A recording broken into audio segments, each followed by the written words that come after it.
में एक काफी ज्यादा जो दुखद भरी खबर है वो अभी हमें देखने को मिल रही है। दरअसल न्यूज ये है कि अहमदाबाद जो इंटरनेशनल एयरपोर्ट था, यहां से एक फ्लाइट जा रही थी लंदन के लिए।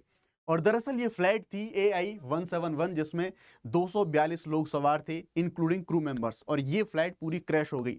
जिसके जो वीडियोज हैं वो वीडियो काफी ज्यादा वायरल हो गए, और यानी कि दुर्घटना की जो वीडियोज हैं और जिस टाइम पर विमान ये जब क्रैश हुआ एग्जैक्टली उस टाइम के जो वीडियोज थे वो वीडियो वायरल हुए। क्योंकि इसके पीछे का रीजन एक ये था कि जस्ट जहां पर एयरपोर्ट था उसी एयरपोर्ट के पास सटा हुआ जो एरिया है उस एरिया में ये विमान क्रैश हुआ, और वहीं से कुछ जो रेजिडेंट्स हैं उनके द्वारा ये वीडियो को बनाया गया और इस वीडियो को जो है वायरल हमें देखने को मिला। ये वीडियो यानी कि ये वीडियो कैप्चर हुआ इसका जो क्रैश होते हुए।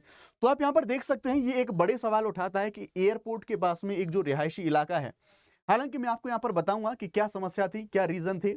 जब पायलट ने मेडे कॉल है वो मेडे कॉल दिया था और साथ ही साथ रिस्पॉन्ड आया, क्या रिस्पॉन्ड आया, क्यों उसकी जो चीजें थी उसको रिस्पॉन्ड नहीं करा गया, किस तरह से गवर्नेंस फेलियर है, और क्या कुछ जो रियायत वाली चीजें थी वो ही और क्या समस्या, उन सभी चीजों के बारे में हम यहाँ बात करेंगे। यस, मेरी तरफ से मैं एक यहाँ पर बड़ा क्वेश्चन मार्क लगा रहा हूं, वो है एक बड़ा गवर्नेंस फेलियर कैसे, उन सभी प्रश्नों के बारे में हम यहाँ पर बात कर रहे होंगे।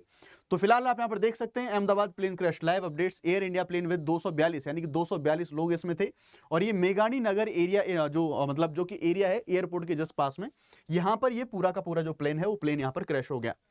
इसी चीज को आप देखेंगे एयर इंडिया और टाटा ग्रुप के द्वारा कंफर्म करा गया, यानी कि ट्विटर यानी कि एक्स ट्विटर और अभी का जो हमारा जो एक्स है यानी कि फॉर्मर ट्विटर, यहां पर देखेंगे तो उन्होंने यहां कंफर्म किया कि air India flight 171 operating Ahmedabad London gateway was involve in a tragic accident today. इनके द्वारा यहां पर यह बताया गया और इस मूवमेंट पे ये चीज कंफर्मेशन यहां पर हुई। अब आप यहां पर देखें, ये दरअसल लंदन जा रही थी यानी कि गेटविक एयरपोर्ट जा रही थी, और 5 मिनट के अंदर ही यानी कि टेक ऑफ का जो सबसे मुश्किल समय होता है उस 5 मिनट के अंदर ही ये प्लेन क्रैश देखने को मिलता है।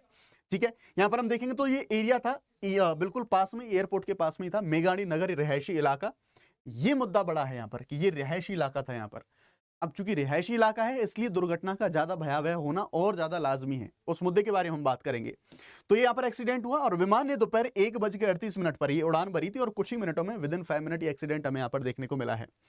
टोटल इसमें 230 यात्री थे, 12 क्रू मेंबर्स थे इसमें से, और ये दरअसल जो विमान था वो था 272 ट्विन जेट विमान, यानी कि ये जो विमान का मॉडल है, ये वाला इसमें जो विमान का मॉडल है ये वाला विमान था जिसका अभी हाल में एक्सीडेंट हमें यहाँ पर देखने को मिला है ना। अब हम देखेंगे कि पायलट की तरफ से क्या चीजें हमें देखने को मिली। तो जैसा आप यहां पर देख सकते हैं ATC की तरफ या जो एयर इंडिया है, एयर इंडिया की तरफ से भी यहां पर इस चीज को कंफर्म कराया कि हाँ ऐसा जो चीजें हुई थी।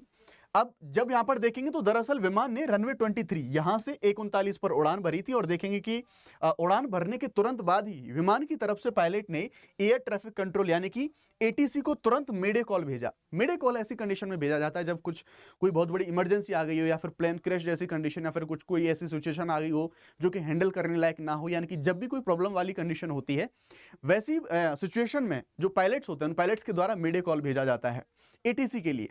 अब यहां पर समस्या बात ये रही कि ATC को मेडे कॉल जरूर भेजा गया पायलट के द्वारा, लेकिन ATC की तरफ से उसका कोई रिस्पॉन्स नहीं पहुंचा।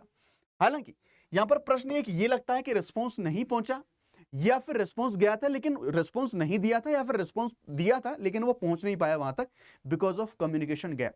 ये एक जांच का विषय है। तो ये बड़ा क्वेश्चन मार्क अभी यहां पर लग रहा है। क्यों? क्योंकि सीधी सी बात है, पायलट को यहां पर ATC की तरफ से कोई जवाब नहीं मिला था। तो जवाब उन्होंने भेजने की कोशिश करी, या फिर जवाब पहुंचा ही नहीं था, या फिर जवाब दिया ही नहीं था। ये सभी जांच के विषय हैं अभी। विमान एयरपोर्ट के बाहरी इलाके में जमीन से टकरा गया, और साथ ही साथ जो काफी ज्यादा सारे आपने इमेजेस देखे होंगे, जो काफी ज्यादा जो गुबार हैं, आपको धुआं के चारों तरफ धुआं ही धुआं, ऐसी कंडीशन आपको यहां पर देखने को मिली ना। अब हम बात करते हैं कि जब ये ऐसी दुर्घटनाएं क्यों हो रही हैं, या फिर क्यों होती हैं ऐसी कंडीशंस में, उनके बारे में बात करें। तो जो टेक ऑफ का टाइम होता है वो दुर्घटना ये थी 5 मिनट के अंदर ही, और वही टाइम होता है कि सबसे ज्यादा जो हार्ड टाइम है टेक ऑफ के लिए, विमान के लिए, वो होता है। इमरजेंसी कॉल यानी कि मेडे कॉल भेजा गया था लेकिन कोई रिस्पॉन्स नहीं मिला। अब रिस्पॉन्स क्यों नहीं मिला, या फिर इस दुर्घटना के संभावित कारण क्या क्या हो सकते हैं, तो हम देखेंगे। इंजन फेल हो सकता है क्योंकि तुरंत 5 मिनट बाद ही कुछ ऐसा लगा होगा पायलट को यहाँ पर कि कुछ बड़ी समस्या है।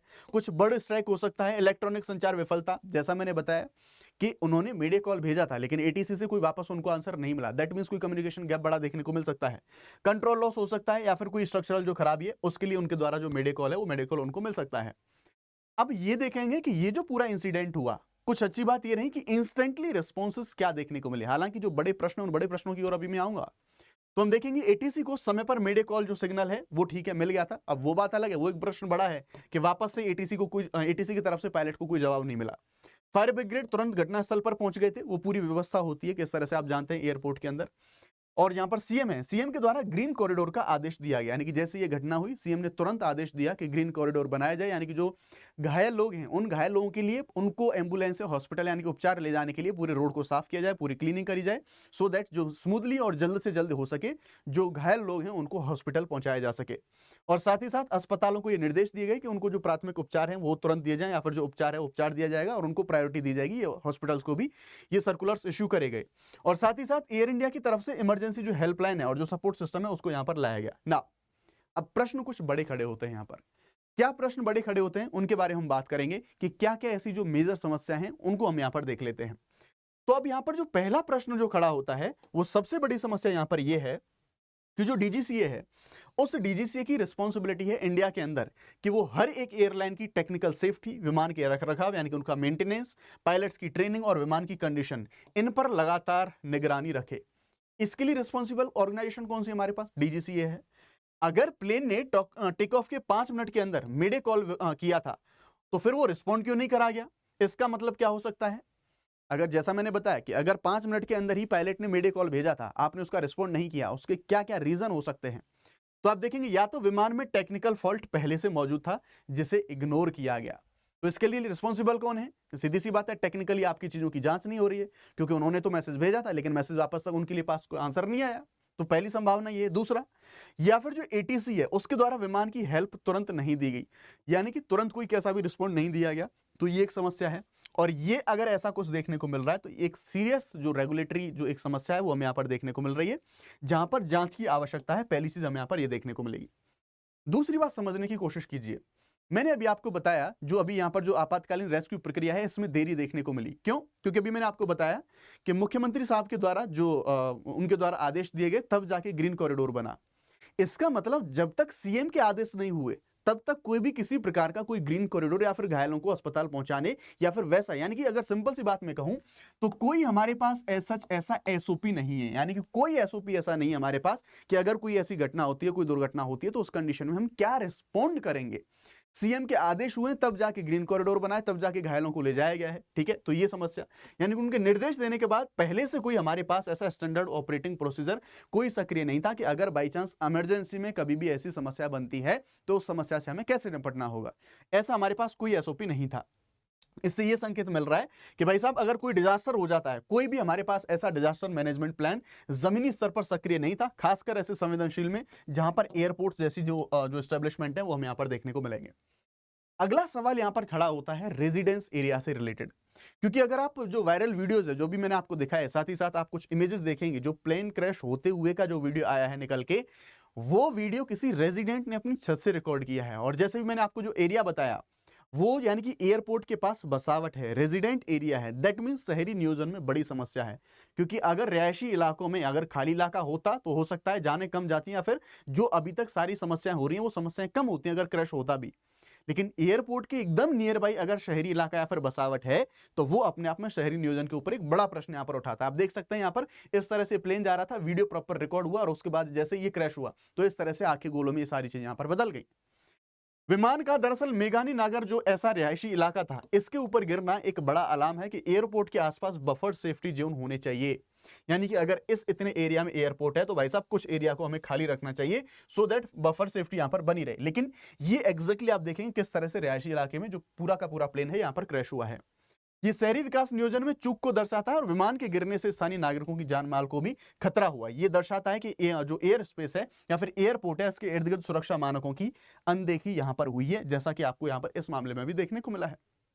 अब कुछ और समस्या देखें तो पूर्व चेतावनी प्रणाली की अनुपस्थिति हमें यहां पर देखने को मिली है। यानी कि अगर टेक ऑफ के तुरंत बाद अगर मान लो बाद में क्रैश होता तो इसका मतलब यह था कि पता नहीं चला या फिर कुछ बीच में गड़बड़ी हुई होगी, लेकिन टेक ऑफ के विद इन 5 मिनट में यह सारी समस्या हुई। दैट मीन्स इंजन में कोई ना कोई टेक्निकल खराबी पहले होने की संभावना यहां पर हो सकती है और उस जो चेकिंग थी या फिर जो भी सारे क्लियरेंसेस होते हैं उनमें कहीं ना कहीं अनदेखी हुई है। तो यानी कि जो सेंसर अलर्ट है वो पहले से मिल रहे थे, सिंपल सी बात, या तो यानी कि या तो कोई टेक्निकल खराबी थी या फिर सेंसर अलर्ट पहले से मिल रहे थे विमान को, या फिर जो ईंधन लीकेज है या फिर इंजन वाइब्रेशन है या फिर सिस्टम फेलियर है, इनका रिकॉर्ड ये जांच में सामने आ सकता है कि ये कुछ समस्याएं हो सकती हैं, फिर भी इन सारी समस्याओं को इग्नोर करा गया। हालांकि इस चीज से आपको सबको इस बारे में पता होगा कि किस तरह से एयरलाइंस के द्वारा किस तरह से जो पैसे के बचाव के लिए जो कई बार सेफ्टी मेजर्स हैं उनको इग्नोर किया जाता है, एक बड़ा मुद्दा है और अलग अलग पायलट्स के द्वारा इसको समय समय पर उठाया गया है। बहुत लोगों को इवन कोर्ट्स में भी ऐसे केसेस जा चुके हैं कि किस तरह से यात्री और जो पायलट्स हैं उनकी जान के साथ में कई बार खिलवाड़ होता है, क्योंकि जो एयरलाइंस हैं वो अपना पैसा बचाने के चक्कर में ऐसी चीजों को इग्नोर कर देती हैं। और यदि ऐसा है तो सरकार और फिर एयरलाइन की तरफ से जो फ्लाइट क्लियरेंस देना, ये एक, और जो एटीसी है साथ ही साथ, वो भी इन सभी चीजों के लिए ये एक जो एक गैर जिम्मेदाराना जो एक फैसला है, ये फैसला हमें यहाँ पर देखने को मिलेगा। ये जो पूरा का पूरा मामला है अभी, क्योंकि सारी चीजें राहत और बचाव कार्य हैं वो भी जारी हैं, और डेफिनेटली अब जो ब्लैक बॉक्स और जो रिकवरी जैसी चीजें हैं उनमें क्या निकल के आएंगी सारी चीजें, क्या यहाँ पर बोला गया था पायलट के द्वारा, लास्ट कॉल यहाँ पर क्या बोला गया था, वो सारी चीजें तभी पता लगेंगी। कोई सिग्नल तो वापस जो सिग्नल दिया गया था या फिर जो मीडिया कॉल आई थी उसका रिस्पॉन्स तो दिया ही नहीं गया था एटीसी की तरफ से। डेफिनेटली जांच का विषय है, क्योंकि काफी जो नंबर है लोगों का बड़ा नंबर है। अभी तो ये भी देखा जाएगा कितनी कैजुअलिटीज हुई है, क्या हुआ है, ये सब चीजें जांच के विषय के बाद ही साथ में आएंगी।